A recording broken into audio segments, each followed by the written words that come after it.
ഉത്തർപ്രദേശിലെ സംഭാലിലേക്ക് പുറപ്പെട്ട എംപിമാരെ തടഞ്ഞ് പോലീസ്. സംഘർഷം അടിച്ചമർത്തിയെന്നും നിലവിൽ പുറത്തുനിന്നുള്ളവരെ അനുവദിക്കില്ലെന്നും പോലീസുമായുള്ള ചർച്ചയ്ക്ക് ശേഷം എംപിമാർ മടങ്ങി. ഇവരുമായി ജിഷ്ണു കൃഷ്ണൻ ചേരുകയാണ്. ജിഷ്ണു, എംപിമാർ മടങ്ങിയിരിക്കുകയാണ്. മറ്റ് വിശദാംശങ്ങൾ കൂടി.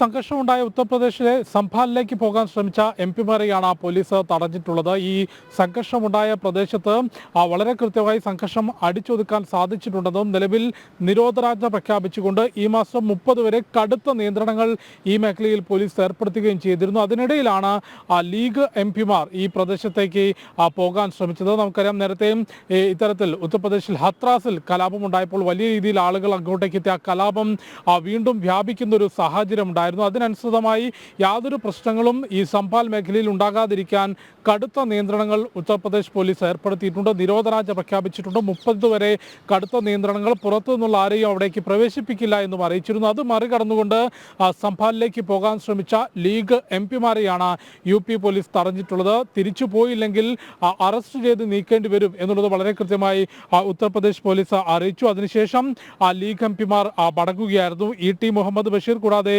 അബ്ദുൾ സമദ് സമദാനി, PV അബ്ദുൾ വഹാബ്, ഹാരിസ് ബീരാൻ തുടങ്ങി 5 ലീഗ് എംപിമാരാണ് സംഭാലിലേക്ക് പോകാൻ ശ്രമിച്ചത്. 2 ദിവസം മുമ്പാണ് സംഭാലിൽ ഷാഹി മസ്ജിദിൽ സർവേക്കെത്തിയ ഉദ്യോഗസ്ഥരെ ആക്രമിക്കുകയും കല്ലെറിയുകയും ചെയ്യുകയും അതൊരു വലിയ സംഘർഷമാവുകയും വെടിവെപ്പിൽ 5 പേർ കൊല്ലപ്പെടുകയും ചെയ്തത്. ആ മേഖലയിൽ സമാധാന ശ്രമങ്ങൾ തുടർന്നു വരികയും കടുത്ത നിയന്ത്രണങ്ങൾ ഏർപ്പെടുത്തുകയും ചെയ്തിട്ടുണ്ട്. ഇത് മറികടന്നുകൊണ്ട് അവിടേക്ക് പോകാൻ ശ്രമിച്ച ലീഗ് എംപിമാരെയാണ് UP പോലീസ് തടഞ്ഞത്. KP ജിഷ്ണു കൃഷ്ണനാണ് വിശദാംശങ്ങൾ നൽകിയത്.